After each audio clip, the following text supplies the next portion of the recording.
Iya. Assalamualaikum warahmatullahi wabarakatuh. Alhamdulillah, alhamdulillahirabbil alamin. Wassalatu wassalamu ala asrofil anbiya'i wal mursalin wa ala alihi wa sahbihi ajmain. Rabbi shrah li sadri wa yassir li amri wahlul 'uqdatam min lisani yafqahu qawli. Ibu-ibu, bapak-bapak, jamaah halaqah rahimakumullah. Alhamdulillah di sore hari ini, di suasana yang cukup sejuk ini, kita bisa berkumpul kembali di dalamnya Bapak Haji Wasio yang kemarin Sabtu kita libur sejenak. Alhamdulillah kita bisa berkumpul kembali.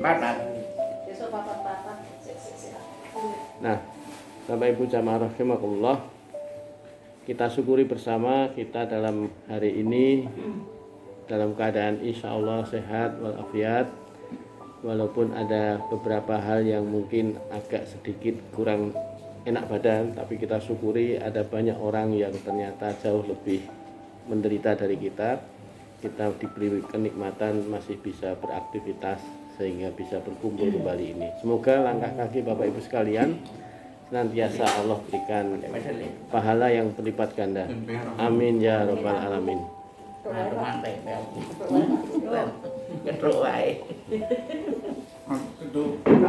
Ya, Bapak Ibu sekalian, hari ini kita akan membahas tentang mengenal cahaya Allah. Ya. Jadi cahaya Allah sebagaimana kalau kita pahami bersama, cahaya itu dalam bahasa Arab sering kita sebut dengan nur, ya. An-nur, nur itu adalah cahaya. Nah, di dalam bahasa nur ini ada satu bahasa yang kita sebut metafora, atau sesuatu yang kita persejajarkan atau dianalogikan dan seterusnya, perumpamaan begitu. Nah, ada pula cahaya itu betul-betul arti dalam bentuk nur ini cahaya dalam bentuk gelombang, amplitudo. Jadi ada beberapa hal yang terjadi di dalam Al-Quran itu untuk menjelaskan tentang an-nur itu. Nah, Bapak Ibu sekalian, an-nur yang dalam pengertian cahaya yang disebut dengan hidayah. Jadi ada pemahaman yang mengenai cahaya itu adalah hidayah. Hal ini untuk bisa kita pahami bersama, yang namanya cahaya sebagai hidayah ada lawan katanya dari sebuah hidayah, yaitu satu istilah yang sering kita dengar, yaitu kesesatan, sesat. Kalau dalam bahasa Arab atau di dalam Al-Quran disebut dengan az-zulumat. Az-zulumat. Zulumat itu. Ya. Ya, itu di dalam Quran surat Al-Baqarah 257. Nah, termasuk itu karya Ibu Kartini kan menyitir dalam bentuk itu sebetulnya. Habis gelap terbitlah terang. Jadi zulumat itu merupakan suatu bentuk kegelapan. Jadi kalau orang itu tersesat, benar-benar suatu bentuk kesesatan. Ya. Bapak Ibu sekalian, orang tersesat itu terkadang saat terjadi ketersesatan dia tidak menyadari. Baru saja tadi di saat saya menuju ke dalamnya Pak Wasyo ini, padahal sudah berapa kali datang ke rumah ini tak terhingga sejak tahun 2000 berapa ya Pak Wasyo? Ya, 2010 ya Pak Wasyo. Sampai hari ini di tahun 2022. Ternyata saya ini pada perjalanan dari rumah saya menuju ke sini lewat dekat Hotel Hyatt itu Pak Wasyo. Ternyata saya belok kanan. Jalur biasa saya lewat untuk ke kampus. Jadi saya ini mungkin konsentrasi. Nah, akhirnya saya tersesat ke arah ini kok saya arah biasa Pakulinan, yang itu merupakan tidak tidak disadari, nggak connect saya ini. Padahal Nah, loh, akhirnya saya harus balik. Karena setengah ngalamun sih. Terus Setengah ngelamun, setengah tidak konsentrasi ke arah mau kemananya itu. Iya. Jadi itu yang perlu kita sadari, bahwa hal ini, kemampuan kita bisa belok dan tidak nabrak tadi adalah dalam keadaan sadar. Tapi yang nggak sadar adalah tidak fokus tujuannya kemana. Nah itu. Ya kan? Tujuannya kemana? Nah, ini sudah bermain dengan namanya insting. Manusia ada bagian-bagian di dalam kehidupan kita ini diatur bukan hanya oleh kemampuan otak sadar dalam pengertian fokus, ya, tetapi itu bagian dari manusia, ada insting, ya, instingnya karena kebiasaan dia itu dasar, ya, jadi kemampuan yang non logik, tidak dalam keadaan logika, sehingga itulah namanya ketersesatan. Nah, orang yang tersesat dalam bentuk kegelapan itu juga begitu. Dia sendiri tidak menyadari bahwa apa yang dia lakukan itu sebetulnya menuju jalan kesesatan. Karena itu, di dalam istilah cahaya, ketika kita diberi cahaya, itu artinya diberi jalan yang itu menjadikan seperti kalau kita menggunakan Google Map, ya. Mau kemana, ngikuti itu.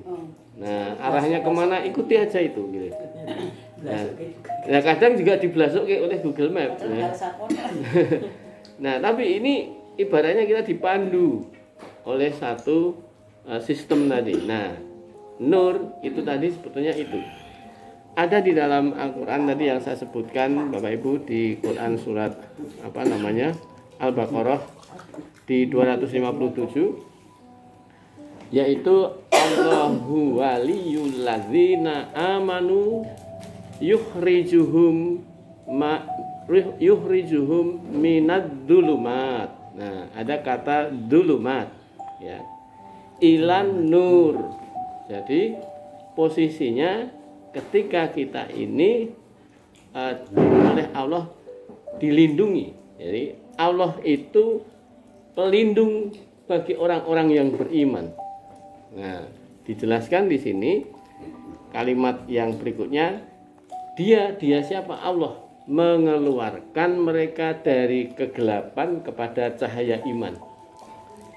Bapak Ibu sekalian, kita bisa lihat perjalanan hidup kita ini, ya. Apa itu? Pada saat kita lahir, sebelum lahir itu dalam keadaan di dalam perut ibu, ya, di dalam perut ibu itu otomatis itulah bagian dari kegelapan, ya. Kegelapan yang ada, manusia nggak bisa melihat, ya. Kalau mendengar bisa, melihat nggak bisa. Dia ada dimensi ruang yang terbatas, sempit lagi. Nah, posisi yang terjadi pada kondisi itu, yang namanya kegelapan ini, kemudian Allah keluarkan. Di antaranya kemudian kita lahir, ya, salah satunya kita lahir, ya. Nah, itulah kemudian pada posisi saat manusia ibaratnya tadinya nggak bisa ngapa-ngapain, kemudian dikeluarkan menuju ke kecahayaan yang terang ini, sehingga menyebabkan seseorang yang tadinya nggak bisa ngapa-ngapa bisa ngapa-ngapain. Nah, jadi mengeluarkan kita semua dari kegelapan kemudian menuju suatu cahaya, yaitu iman. Nah, Bapak Ibu sekalian, di sisi yang lain Allah memberikan satu penegasan, dan orang-orang yang kafir, ya, orang-orang kafir itu pelindungnya adalah setan. Ya, pelindungnya adalah setan.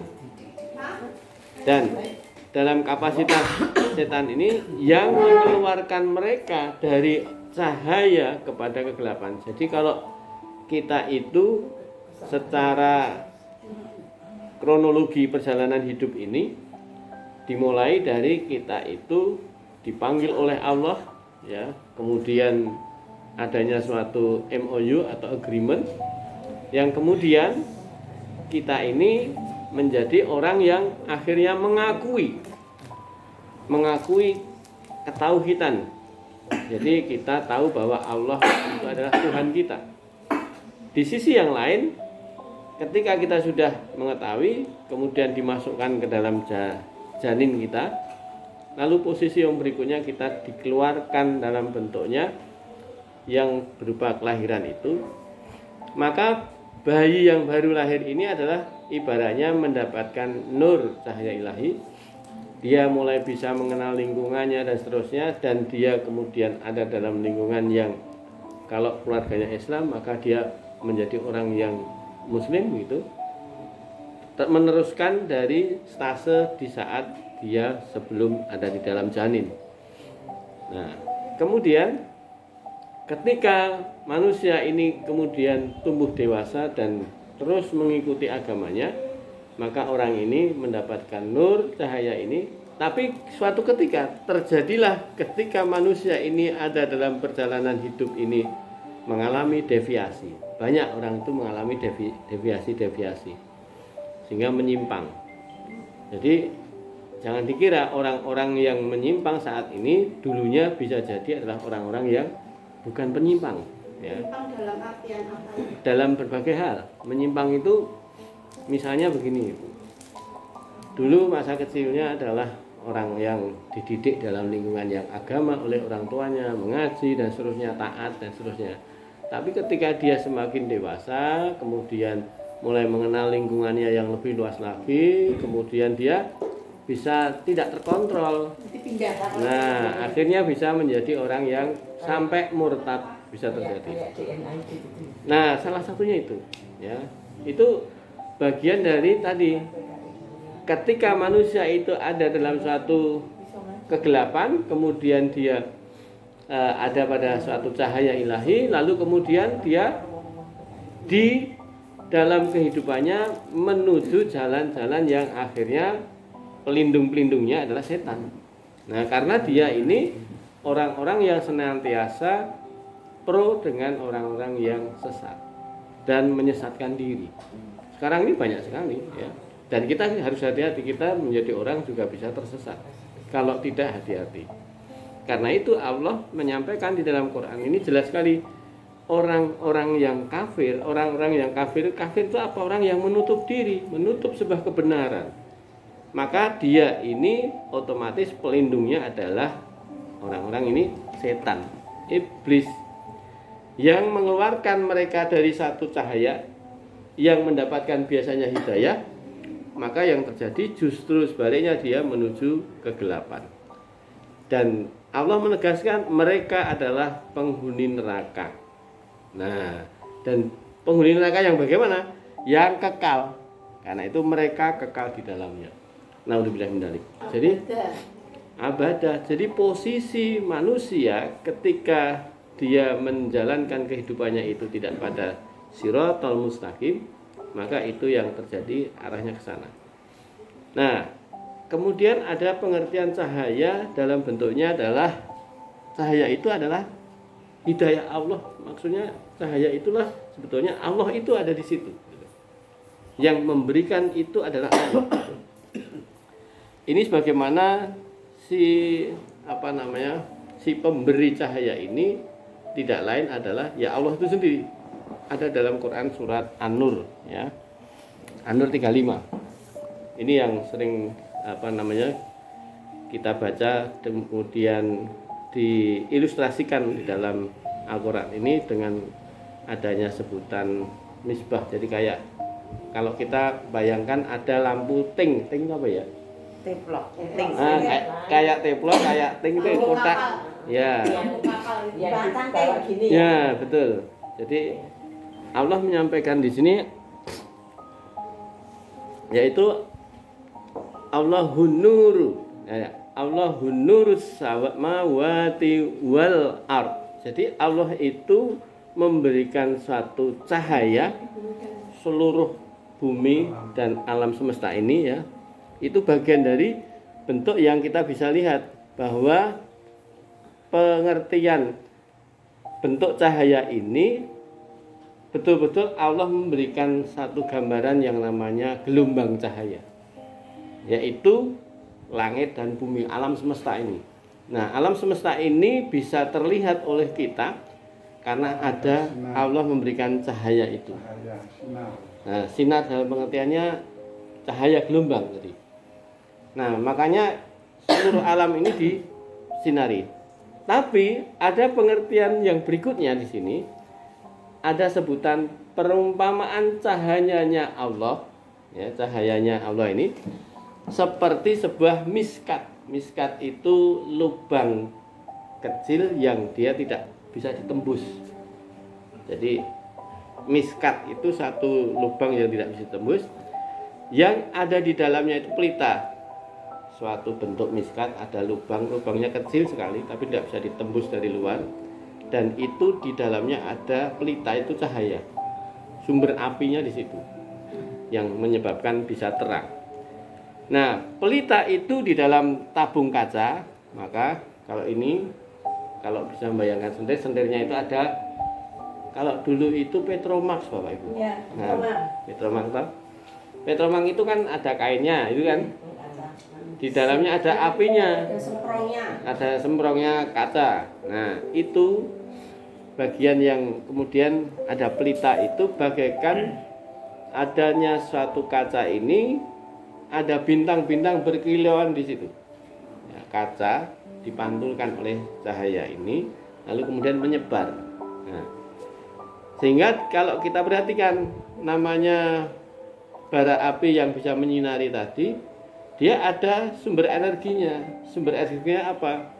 Ini digambarkan di sini dalam ayat ini, adanya minyak dari pohon yang penuh berkah, yaitu minyak, pohon zaitun. Ya. Jadi pohon zaitun itu sebagai sumber energi dari sebuah cahaya tadi. Nah, Ibu dan Bapak jamaah rahimakumullah, dijelaskan di sini pohon zaitun ini tumbuh tidak di timur dan tidak pula di barat. Ini di dalam Quran disampaikan begitu. Dan hampir-hampir menerangi semuanya walaupun tidak disentuh api. Kalau tadi saya mengumpamakan Petromax tadi, sepertinya kan apinya ada di bawah itu. Kalau mompa, kemudian dia nyentornya ke sana. Padahal ini kemudian ada merahnya, ini kan kayaknya tidak tersentuh api, tapi dia menyala begitu.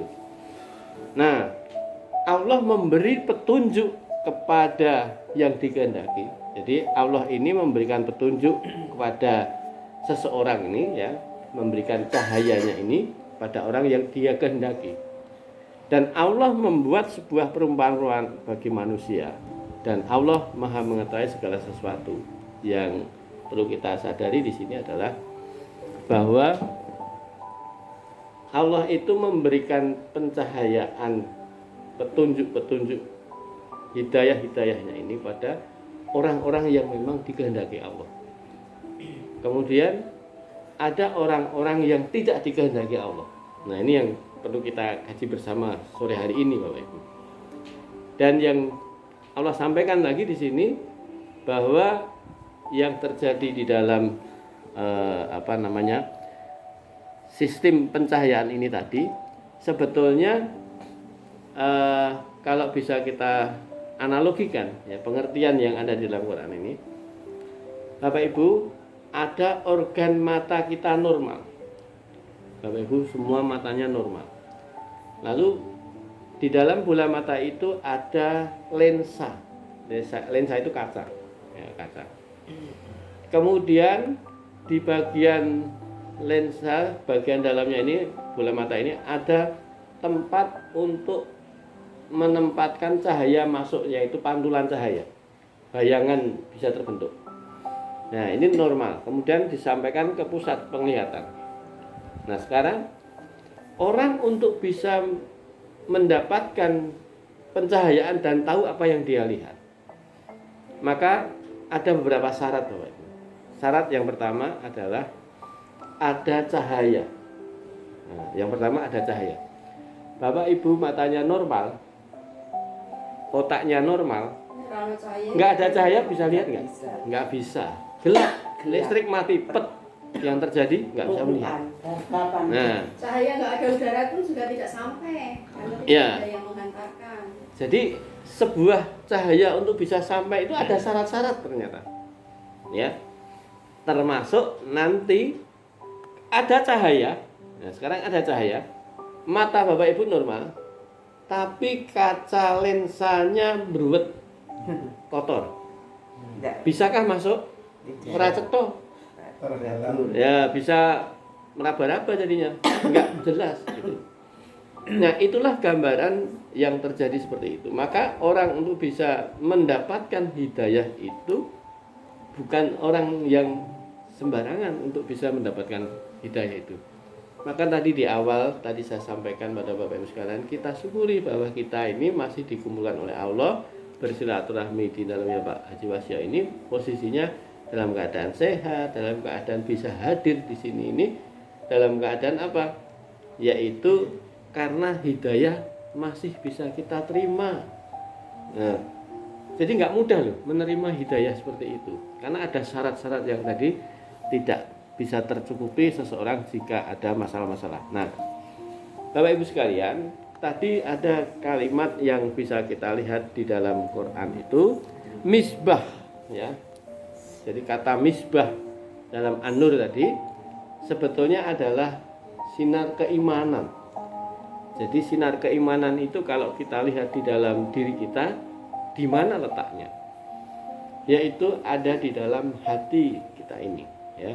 Di dalam hati ini itu yang menjadikan seseorang itu mau berpikir apa, itu adanya sinar keimanan itu. Kalau otak kita itu sebagai hardware ini untuk bisa berpikir baik dan berpikir buruk tergantung misbahnya ini. Jadi ada sinar keimanan tadi yang untuk bisa memancarkan dan di situ bersih, ya. Kalau ini bisa menyinari tapi ini terhalang kacanya beruwet, maka itu bagian yang membuat terhalangnya cahaya memberikan petunjuk. Lalu ada kata sujajah. Sujajah itu adalah analoginya kaca tadi.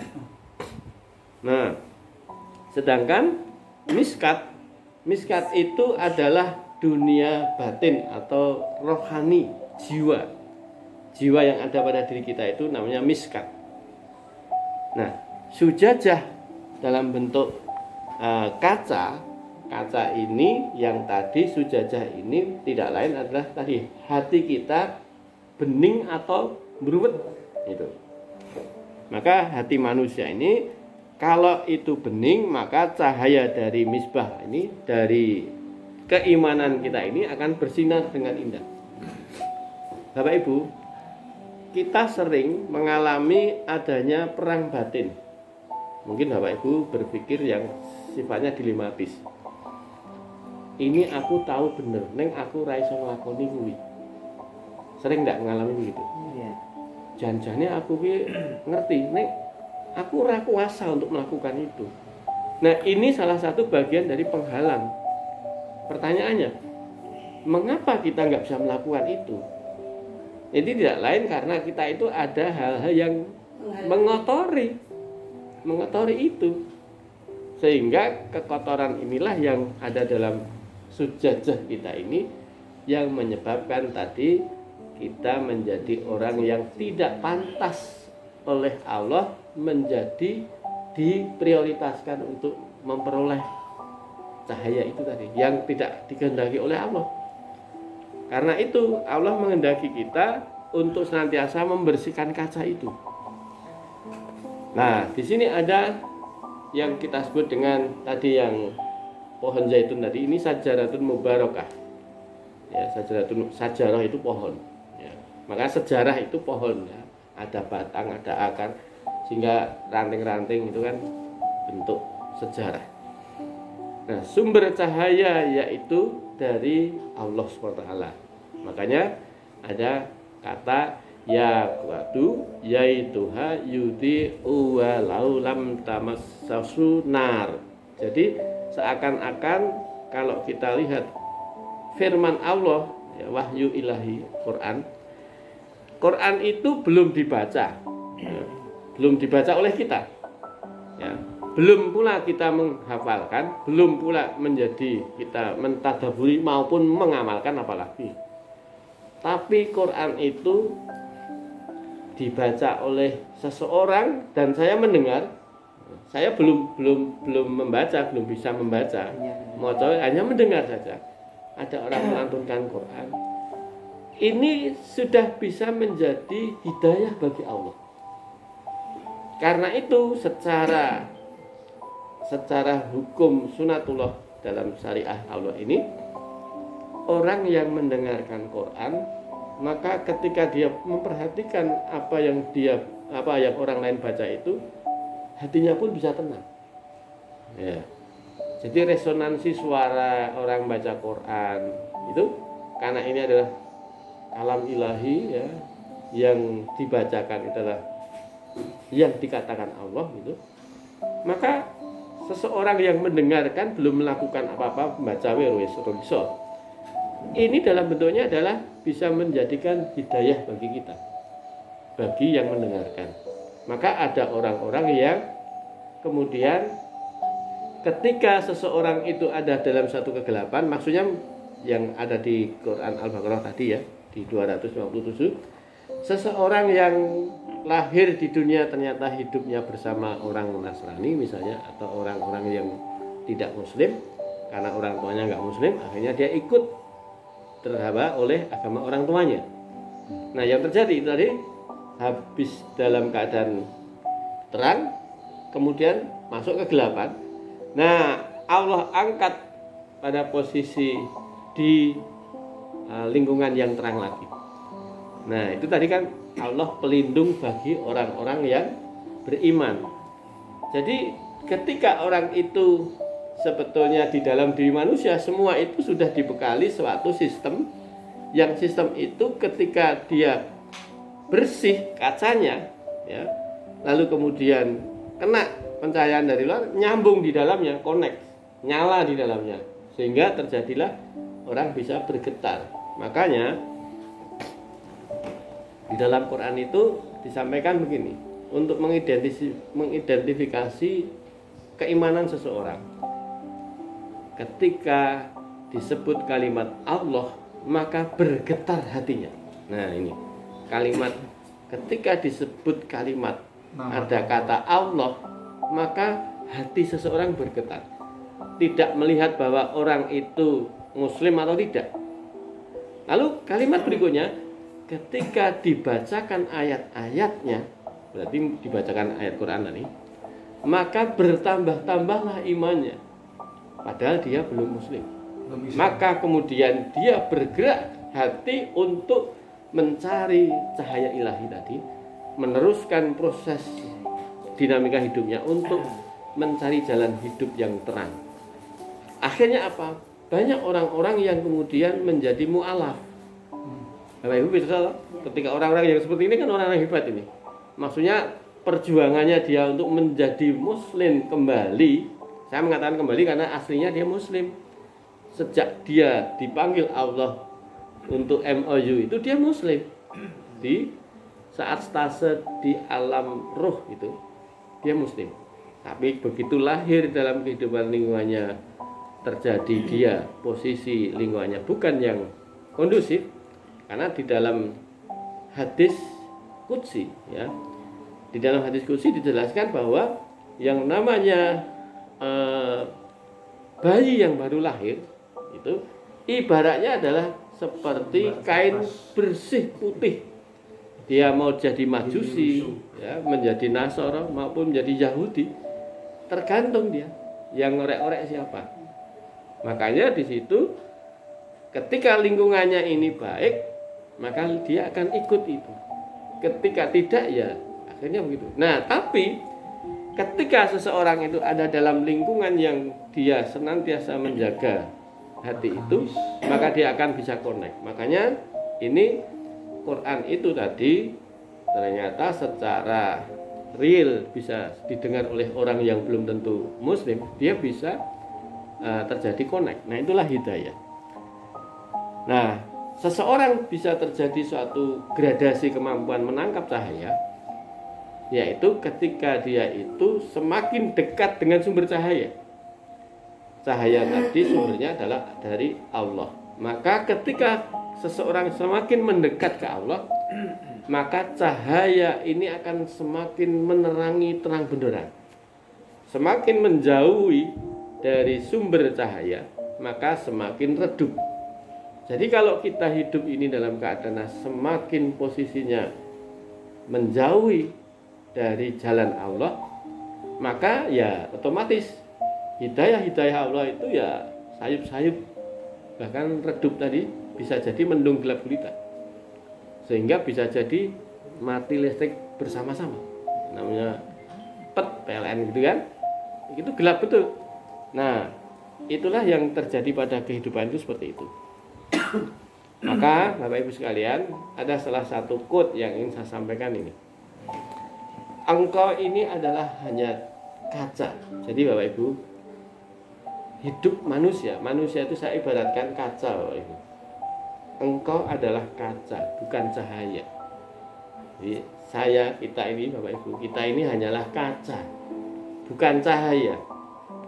Yang punya cahaya adalah hanya Allah. Kita hanya memantulkan cahaya-cahaya Allah.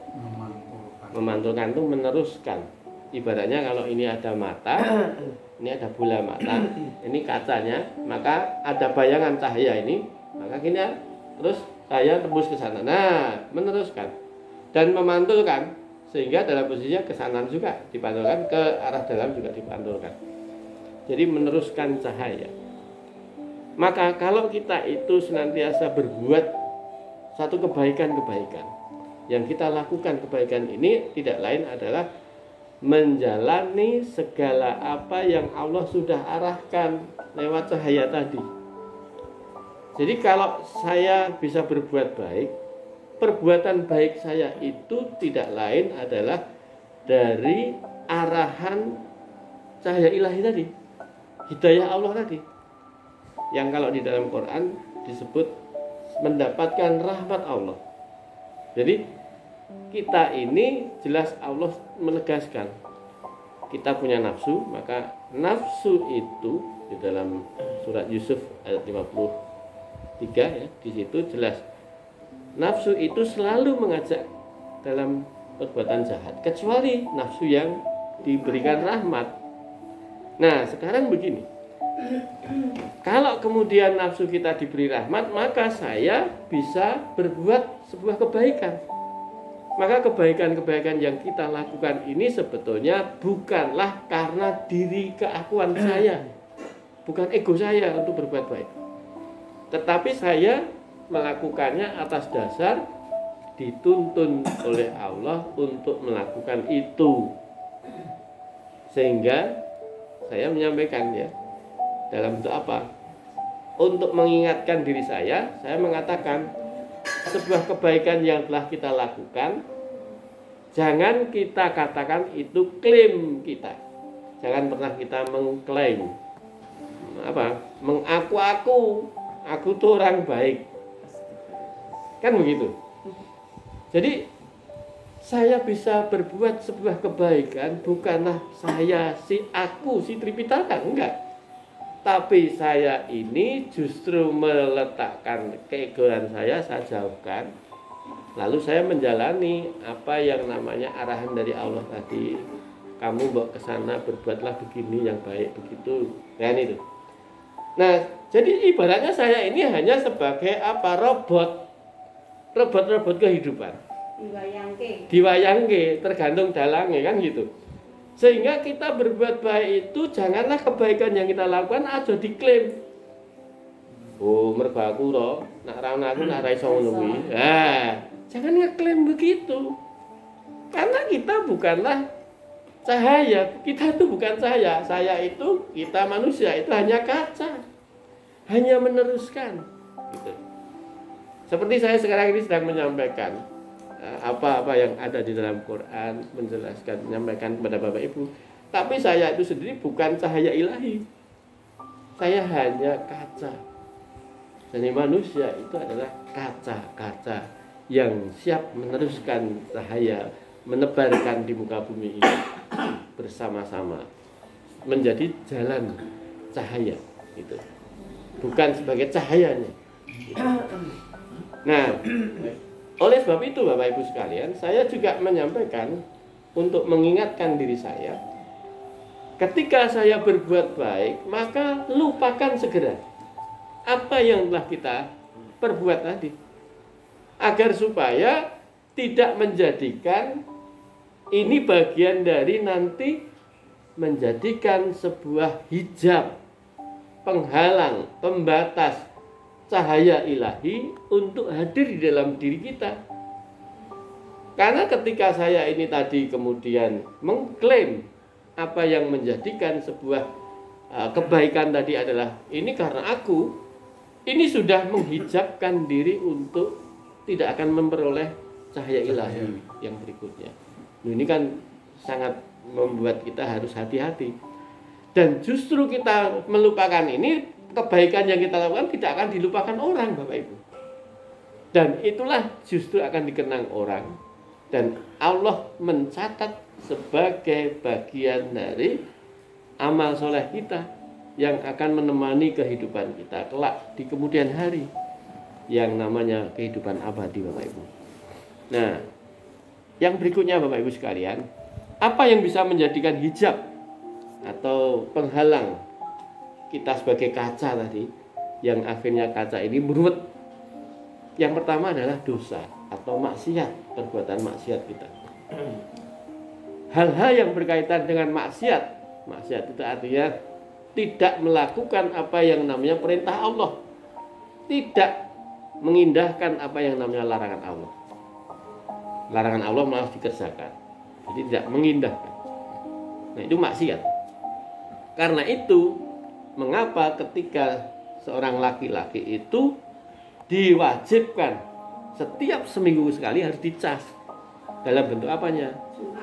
Takwanya. Maka ada wasiat takwa, itu wajib khotib untuk menyampaikan. Kok enggak perempuan yang dalam hal ini diwajibkan? Ya. Karena laki-laki jadi imam. Nah, di situ masalahnya, sebagai manusia laki-laki itu sebagai imam, sehingga posisinya dia wajib. Lalu pertanyaan, boleh nggak wanita untuk sholat Jumat? Boleh saja, tidak ada larangan, tetapi yang diwajibkan. Sehingga ini ketentuan mengikat. Nah, karena itu kemaksiatan ini, hal-hal yang dari kecil maksiatnya sampai yang maksiat babonnya, itu harus kita minimalkan. Maksudnya itu yang induknya. Ya. Iya, karena dari kecil-kecil berindil-berindil sampai babonnya kan dari induknya. Sehingga kita harus mulai mengikis itu, rajin-rajin membersihkan untuk itu. Maka kita perbanyak yang namanya istighfar. Banyak-banyaklah mohon ampun untuk mengikis apa yang namanya maksiat-maksiat ini. Sehingga yang namanya maksiat ini kalau kita lakukan terbiasa, menjadikan kebiasaan, yang itu jadi habit kita. Itu akan menutup hijab kita menjadi tak bisa menangkap cahaya. Dan tadi yang namanya miskat tadi nggak bisa mencorongkan tadi cahaya. Yang kedua adalah keterikatan kita terhadap duniawi, Bapak Ibu. Maksudnya bagaimana? Ketika kita pola berpikirnya adalah berorientasi secara material itu fisik, maka hal ini kita akan menjadi manusia-manusia yang terikat oleh duniawi. Bapak Ibu, ada satu hal yang kita perlu pegang untuk kita bendeli ya. Apa itu? Yaitu seringnya kita hanya hal-hal yang bisa dilihat oleh indrawi saja yang kemudian kita jadikan sebagai acuan dalam eksekusi perilaku. Padahal kita sangat lemah sekali dalam indrawi itu. Maka kalau seorang Imam Ghazali menyampaikan begini, yang namanya yang tampak, yang lahir, itu sebetulnya yang bukan sejati. Jadi Bapak Ibu, sesuatu yang tampak, yang bisa dilihat, yang bisa dipegang, yang bisa didengar, yang bisa dirasakan, sejatinya bukan itu sebuah kebenarannya. Nah, hati-hati ini. Bagaimana yang terjadi Bapak Ibu? Kalau orang itu selalu melihat penampilan fisik yang untuk dia nilai, maka manusia itu tertipu. Tertipu. Jadi kalau kita melihat, wah, sesuatu yang tampak mata itu indah sekali, hati-hati. Yang tampak oleh mata itu ajane elek banget. Bapak Ibu bisa lihat ini temboknya Pak Wasyo ini kan halus mulus toh. Ini kan yang kelihatan mata kita. Jerone sakdurunge diaci, sakdurunge dicat. Bagaimana Pak Wasyo? Pernah waktu melihat bangunan ini sebelum jadi? Botolnya Botolnya, semene, pasire, teng plerot kan gitu. Ya. Kalau dipegang aja kena tangan dan sebagainya. Menjijikkan. Artinya yang terlihat oleh mata kita itu dalam bentuknya tipuan. Kebenaran yang sejati adalah yang tak tampak. Bisa dipahami Bapak Ibu? Yang tidak tampak. Maka kenapa kita itu sulit berpikir positif, berpikir husnudon? Karena yang kita lihat, yang tampak, yang kita alami, yang kita rasakan ora enak. Betul atau tidak? Nah, yang sebenarnya adalah yang tidak bisa dirasa oleh kita. Itu kata kunci, kita sering tertipu Bapak Ibu. Itu keterikatan duniawi, maka seseorang itu lebih banyak bermain-main ke arah duniawi. Makanya janji Allah itu raketok. Nah, Bapak Ibu bisa melihat janji Allah. Nanti kamu akan mendapatkan surga-surga itu yang mengalir di bawahnya sungainya. Tidak. Sudah pernah bisa melihat? Belum. Belum. Artinya raketok. Itu padahal sesuatu yang sejati. Itulah kehidupan yang benar nanti di situ itu. Tapi kita yang real sekarang ini yang saiki dilakoni. Nah, ini ya keterikatan kita dunia. Maka banyak orang itu mengejar dunia yang tak pernah dia henti-henti. Capek. Sehingga ini yang menjauhkan kita dalam bentuk tadi cahaya marahi meleret.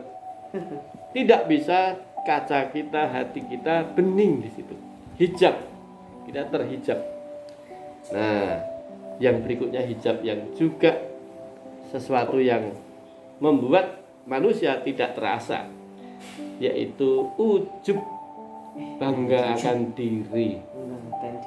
Tadi di awal saya mengatakan saat kita ini menjadi kaca, janganlah mengaku-aku jadi cahaya. Jadi kalau saya berbuat baik, kebaikan yang saya lakukan itu bukan karena aku sakjane. Nek aku wis mulai merasa bahwa iki lho aku sing apik dhewe kan itu. Bahaya ini. Ini halus sekali Bapak Ibu. Oh, masjid iki nek ra ono aku ra ngadeg. Loh, memang kita yang berusaha keras itu. Montang-panting nyari dana kan gitu. Jadi panitia ketua pendirian masjid. Iya. Tapi hati-hati. Apa yang kita sudah lakukan ini ketika kita bangga diri, menggelincirkan cahaya ilahi menjadi terhijab, tertutup. Halus ini. Bahaya toh? Sepele sekali ini. Sehingga kita harus hati-hati dengan jalan. Ketika kita menjalankan segala apa yang kita lakukan, segera lupakan. Karena kalau tidak kita lupakanlah, nanti akan kita ungkit-ungkit. Ketika kita menolong orang dalam kesulitan, lupakanlah segera. Karena itu nanti jadi membuat apa yang kita sudah lakukan buyar semua, terhapus semuanya. Karena itu cahaya ilahi tidak bisa. Nah, yang berikutnya adalah Bapak Ibu, hijab yang berupa kita bisa salah orientasi. Salah orientasi itu ya tadi saya itu dari awal dari rumah mau menuju ke tempat Pak Wasyo, dalamnya Pak Wasyo, itu sudah dari rumah jelas. Pakaiannya yang saya bawa ini semua. Tapi di tengah jalan kok belok ke arah yang tidak saya sadari. Itu adalah salah orientasi. Iya, apalan. Jadi, kenapa orang bisa salah orientasi? kita tidak senantiasa zikrullah, ingatlah Allah. Ingatlah Allah, maka kita akan fokus menuju ilahi. Kan kita ini innalillahi wa inna ilaihi rajiun.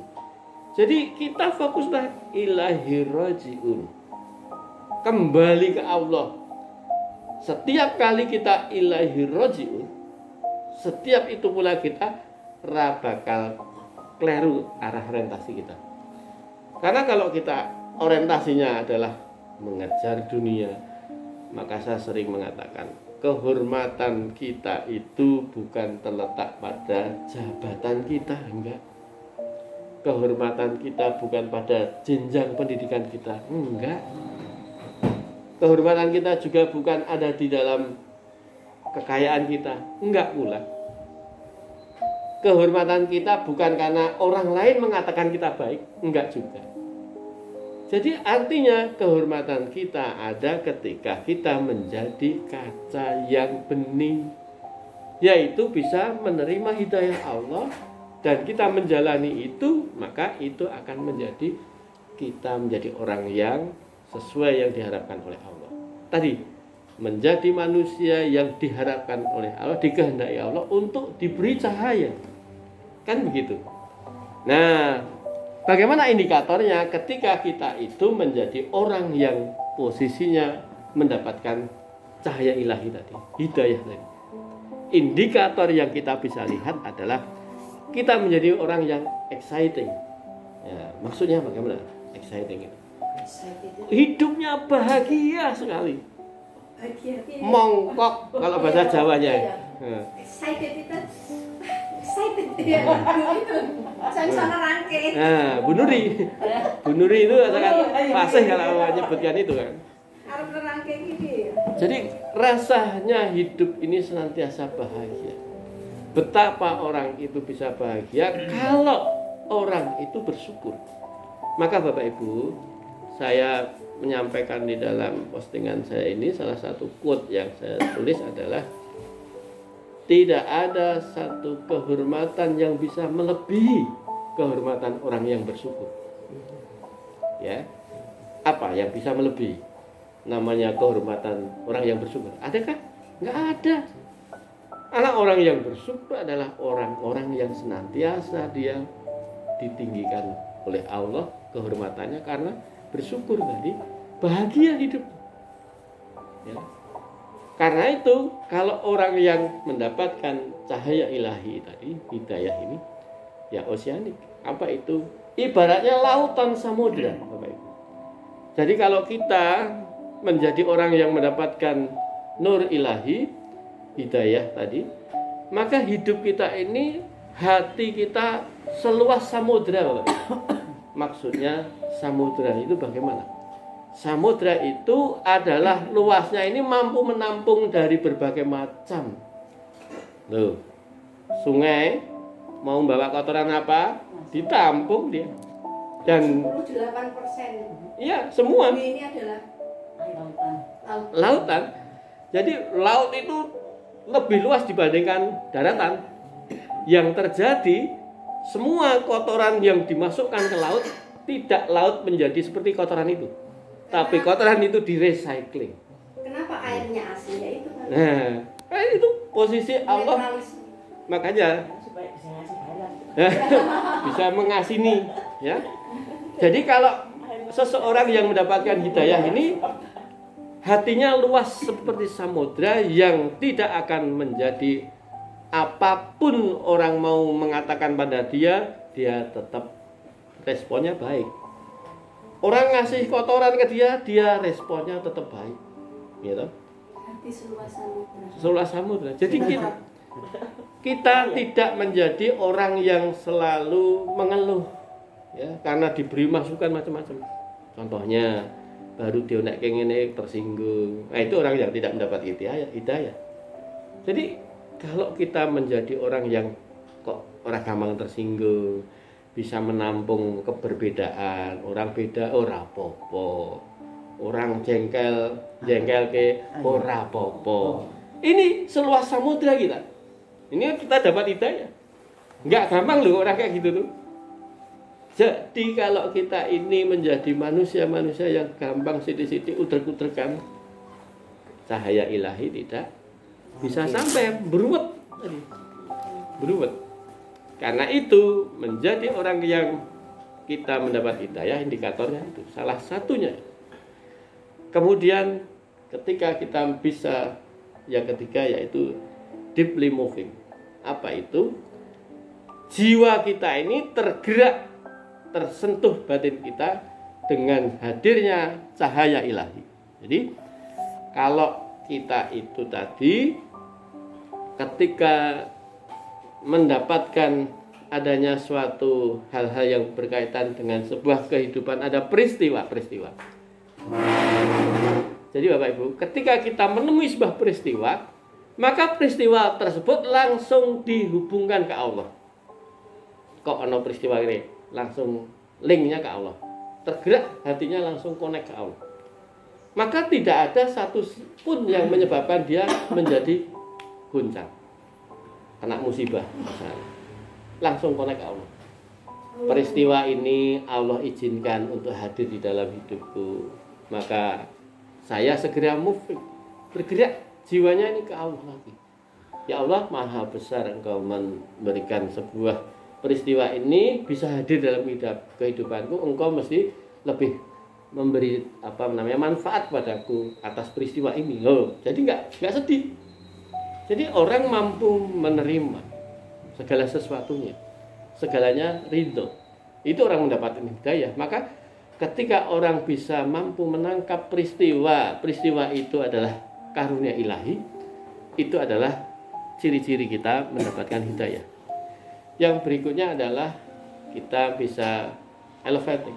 Apa itu elevating? Itu elevasi ini menaik, menanjak. Nah, maksudnya adalah orang-orang yang mendapatkan hidayah, indikatornya adalah ibarat orang itu fly, melayang, rasanya melambung tinggi. Maksudnya bagaimana? Di dalam kehidupan yang menurut orang lain itu dia lihat kita itu mesake, tapi kita menjalaninya melayang, nikmat sekali, randi beban, melayang. Bapak Ibu, kalau orang itu biasa rekoso, kemudian dikasih sesuatu yang enak, wah rasanya melayang. Nikmatnya itu sampai melayang, Pak. Nikmatnya pol. Itulah orang-orang yang dalam keadaan mendapatkan hidayah, mendapatkan sesuatunya terasa melayang, fly gitu. Kayak orang mabuk itu ya. Mabuk itu kan fly. Jadi kayak lupa segalanya. Nah, itulah kenapa kalau orang yang namanya beriman kemudian dia mendapatkan hidayahnya ini sebagai pelindung itu adalah Allah, maka yang terjadi orang ini mendapatkan sesuatu tak terasa terhadap sesuatu yang sepertinya itu menyakitkan. Ya, dulu pernah saya sampaikan bahwa Ashabul Kahfi, pemuda yang tidur di atas batu, tidak merasakan batuan itu menyakitkan gitu. Karena dia hanya fly aja, kayak bermimpi saja gitu. Nah, yang berikutnya adalah kita menjadi manusia yang calmly. Apa itu? Tenang. Menjadi orang yang mendapatkan hidayah adalah menjadi orang yang senantiasa tenang hidupnya. Ya, ayat Tuhan, nafsul mutmainah. Nah, ini kata kalimat mutmainah, menjadi manusia yang tenang. Sehingga kalau kita tidak bisa menerima cahaya ilahi, hidupnya kemerungsungan, hidupnya gerangsang, hidupnya tidak pernah tenang. Ini hidupnya nggak bisa jenjem, kalau orang Jawa bilang jenjem. Maka dari itu Bapak Ibu sekalian, mari kita setiap hari sadar diri kita punya kaca kita bersihkan setiap saat agar kaca kita bening. Kita ini adalah kaca, rawatlah kaca ini dengan sebaik mungkin lewat zikrullah. Senantiasa kita berzikir pada Allah, senantiasa kita mendekat ke Allah supaya cahaya itu semakin terang di dalam kehidupan ini. Begitu Bapak Ibu sekalian, apa yang bisa saya sampaikan semoga bisa kita amalkan bersama. Dan dalam hal ini kalau ada benar al-haqqu min rabbikum, itu semua dari Allah SWT. Kalau ada salah tutur kata saya mohon maaf, adalah dari kesalahan saya pribadi. Demikian, Assalamualaikum warahmatullahi wabarakatuh. Waalaikumsalam.